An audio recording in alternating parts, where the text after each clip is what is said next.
皆さんこんにちは。内科皮膚科医の友利新です。今日はですね、動画のコメント欄にもすごい多くあった質問でもあるまつげ美容液についてお話ししようと思います。最近ね、ナチュラルメイクが流行ってるんですかね。一時期すごく皆さんエクステをつけてたと思うんですけれども、最近はエクステじゃなくて自分のまつげをね、自まつげを長くして、それでアイメイク楽しみたいという方が増えてきているので、いろんなメーカーさんからまつげの美容液出ていますよね。なので今日はそんなまつげ美容液についてご説明したいと思います。皆さんそもそもまつげってだいたいどれぐらい生えてると思いますか？もちろんね、個人差はあるんですけれども、だいたい平均すると上まつげでだいたい100本から150本ぐらいで、下まつげでだいたい70本から80本ぐらいって言われてるんですよ。で、長さなんですけれども、上がだいたい8ミリから 1.2 ミリぐらい、下が7から8ミリぐらいというふうに言われています。ただこれはもう本当にあくまでも個人差があるので、いや私そんな長くないし、そんな濃くないしと思う方もいらっしゃって、中にはね、本当にもう漫画みたいなバサーっていうね、まつげ長い方いますよね。これはもう本当に神様からのプレゼントだと思ってください。それを置いといて、じゃあどうやったらまつげ伸びますかっていうことですよね。で、よく言われるのが、どのまつげ美容液を使ったら先生まつげああいうメーテルみたいにふっさふさのまつげになりますかっていうふうに言われるんですが、はい、これはですね、ごめんなさい、まつげ美容液ではまつげは伸びません。そうなんですよ。最初からね、ネガティブな感じで申し訳ないんですけれども、まつげ美容液ってそもそも化粧品じゃないですか。で、これね、美白の誤解の回でも言ったんですけれども、化粧品で何かを消すとか、例えばシミを消すとかね、何かが毛が生えてくるとか、そういった効果は基本的には得られなくて、やはりその肌を健やかに保ったりとか、あとはシミができるのを予防するとかっていうものなんですね。なので何か効果があってはいけないのが化粧品なんですよ、残念ながら。だから効果が期待できる成分を入れるということは可能だし、研究でそういったものがあるような成分を入れるのはいいんですけれども、化粧品にこれに絶対効きますっていうことは言ってはいけないし、そういう成分は入れられないのが現状です。っていうことから言うと、まつげ美容液もですね、まつげが伸びる成分というものを入れては逆にいけないんですよ。なので、じゃあまつげ美容液ってじゃあ何してるんですかっていうと、スキンケアもそうで、毎日やっぱり私たちお化粧したりとか、特にお顔とか皮脂とか汚れが出るじゃないですか。だからしっかり汚れを落として、で栄養を与えてあげて健やかに保つっていうのがスキンケアの基本で、まつげ美容液もそれは同じなんですね。皆さんがアイメイクをして、例えばマスカラたっぷり塗ったりとか、あとはビューラーとかですごく酷使していて、まつげ自体が弱ってしまうところに、だいたいまつげ美容液っていうのは入っているのが、ペプチドと呼ばれるタンパク質だったり、コラーゲンだったりとか、あとはいろんなね、美容成分が入っているんですけども、基本的にはまつげを健康にする。で、その健康にするので、それで抜け落ちにくくなって、でそれで元気にまつげがしっかりと長くなるというよりは、抜けるのを防いでくれるとか、まつげ自体を元気にしてくれるというようなイメージのものが多いです。なので、どういった観点から選べばいいですかっていうと、やはり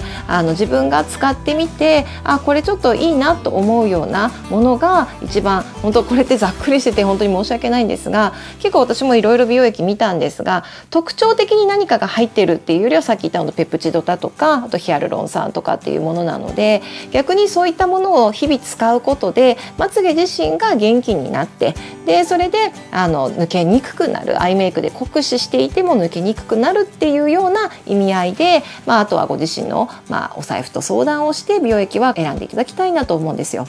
じゃあですよ、本当に伸ばしたい時ってどうしたらいいですかっていうか、先生はどうしてるんですかって聞かれる方多いんですが、もちろんまつげを伸ばす成分っていうものはあります。それがビマトプロストという成分になるんですね。このビマプロストっていうのはプロスタグランジン系という、薬剤の一つになるんですが、これが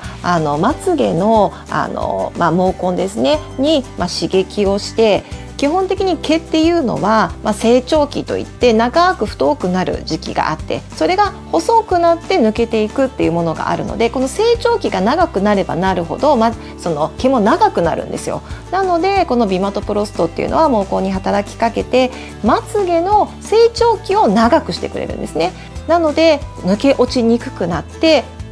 長く、そして太くしてくれるという成分になります。このまつげを伸ばしてくれるビマトプロストというのは、実は化粧品ではなくて医薬品に入っています。そう、医者のね処方箋がないと買えない医薬品に入っているんですよ。だからこそ必ず伸びるっていうふうに私言えるんですね。実際私自身もこのビマトプロストが入っている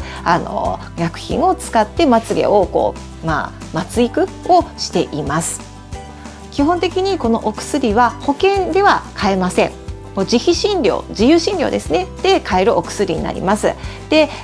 どういう病名がつくかっていうと、まつげの貧毛症そうなんですよ。まつげが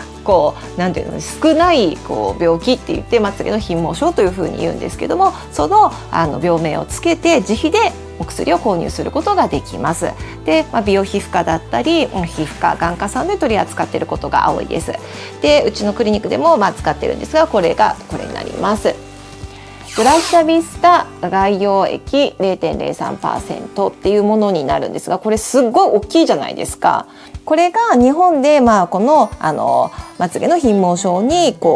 認可されている薬剤、このビマトプロストが 0.03% 入っているっていう薬剤になるんですね。で、もう一つよく聞くのが、これがちょっとちっちゃくて見づらいかもしれないですけど、これです。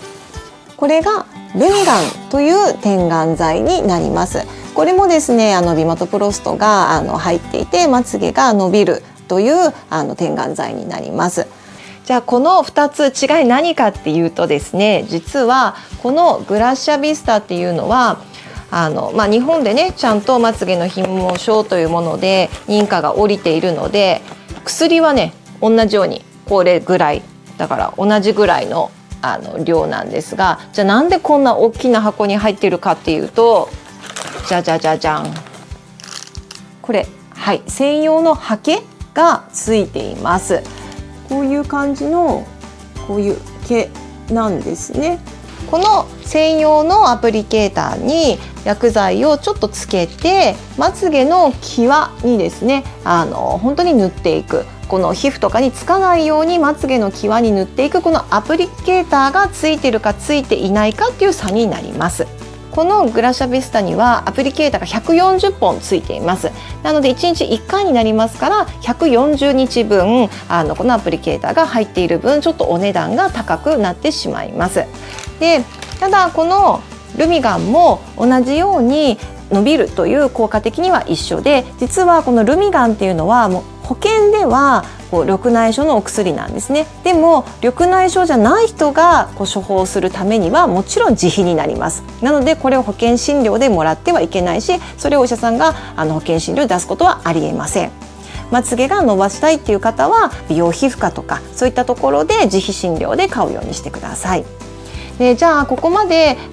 まつげをどうしても伸ばしたいっていう方はこういったルミガンだったり、あとはこのグラシャビスタなんですが、これ薬なので副作用もあるんです。お薬ってやっぱり効果がある代わりに副作用って必ずあって、このルミガンもグラシャビスタも同じように副作用があって、じゃあどういったものかというと、まず一つ一番大きなものが色素沈着というものになります。これね、さっきね私ね目のまつげの際に塗ってくださいって言いましたよね。でこれなぜかっていうと例えばまぶたについてしまったり、あともちろん下まぶたですね、そういったところにつくとそこに茶色っぽい色素沈着が起こってくるんですよ。なので目の周りが黒くなってしまうんですね。なので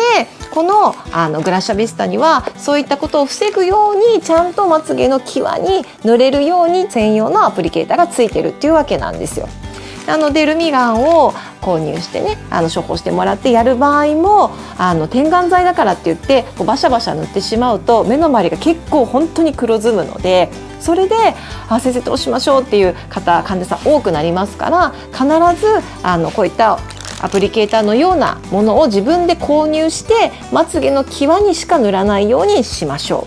う。でもう一つはやっぱりお薬なので目にちょっと刺激があって目が充血したりとか、あと日本人には少ないんですけど、このまぶたがですねちょっと落ちくぼむような、ちょっとくぼんでしまうっていうようなことも海外では症例報告があります。やっぱりねどうしても作用を求めるとこうやって副作用があるので、化粧品にはこのプロスタグランジン系の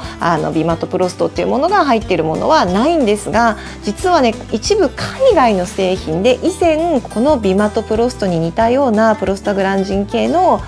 似たような薬剤とまではいかないです、そういった成分が入ったものが海外では出回った時があるんですね。でも同じようなものだから、確かに伸びる効果はあると思うんですけれども、やはり薬剤と同じような副作用があったりして結構問題になっていました。なので海外製品今はあんまりないとは思うんですけど、それで目の周り黒くなったよとかそういった報告があるような化粧品はなるべく使わないように。でどうしても絶対に伸ばしたいっていう場合はクリニックでしっかりと副作用も説明を受けた上で医師の診察の下で治療薬を購入するようにしてください。まつげの長さって目の印象本当に変えますよね。で私自身、ちょっと沖縄出身なので毛は濃いんですが、なぜだかまつげだけはそんなに濃くなくってずっとまつげのエクステをつけていたんですが、40を過ぎるとねまつげエクステもちょっと痛いなと思って、本当ここ 1,2 年このグラシャビスタとルミガンを使ってツイークをしています。でこれは1日1回なので、朝か夜どちらかに使って、で私自身はまつげ美容液も使っています。これをさっきお話ししたようにアイメイクで酷使したものを、スキンケアの一環としてケアするという意味でまつげ美容液も使っていますので、皆さんも伸ばしたいというのだったら治療薬で、ケアをしたいんだったらまつげの美容液という風にしっかりと使い分けてみてくださいね。いかがでしたか？このチャンネルではこのように美容や健康について皆さんになるべく分かりやすく解説していますので、よかったらチャンネル登録お願いします。あとこんなもの取り上げてほしいよとか、これの解説してほしいというものがもしありましたらコメント欄にいただけると嬉しいです。ではまた次の動画でお会いしましょう。さようなら。